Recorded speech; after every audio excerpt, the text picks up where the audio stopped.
Today I'm working on a 96 Kenworth T300 truck, and I'm going to be replacing the power steering gearbox on there. So I'm going to just go over it really quickly how to replace it. The back seal on this one was leaking out of the sector shaft, which is back here, right there.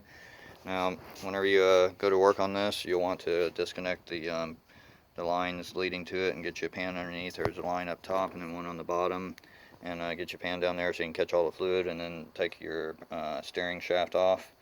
And then next, if you leave it on the truck and you move the wheel out of the way, turn it, if you have enough room, it'd be a good time to take the arm off. The arm will be setting on the lines right here, and you'll need to take the little tabs back on here, and then remove the center piece, which is what holds it on.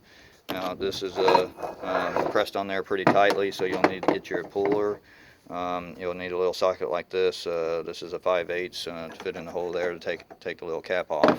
Now you'll need a puller like this, a 3-prong puller, so that you can get a hold of the tabs. You can see right there the shiny spots where it's attached to, which this is the back side towards the steering box, and you'll be pulling outward on it. Now you're going to have to put quite a bit of pressure on there, and then most likely you'll have to get some heat. You'll get a torch and heat this outer section up whenever you got pressure on the puller, and it should pull that arm off. Now if you need to take it off the vehicle because you can't get that arm off, then you'll need to remove the tie rod down here, which is a little bit easier to do. Just take the nut off, and then you can hit it with an air hammer and knock that joint out. It just depends on your setup that you have in your shop and what you find is the easiest way to do it.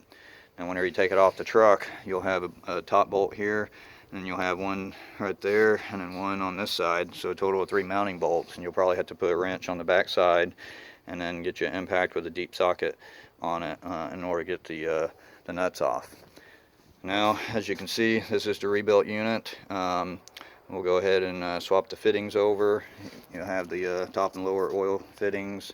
They'll be swapped over to it, and then we'll get it mounted back on the truck, and we'll torque this down to, I believe the cap on here says 350 foot-pounds of torque, so we'll go ahead and torque that down on there. And be sure that whenever you line up your shaft on the new one, if you look right here, you'll see a timing mark. Basically this mark right here will be on the new shaft, and if you see right there, you'll see the arrow. So that little dot will line up with that arrow, and the new one will be probably have the same thing, which is right there. So that little dot will line up with the arrow, and then that way your truck will drive straight and you won't have any pulling to the left or to the right.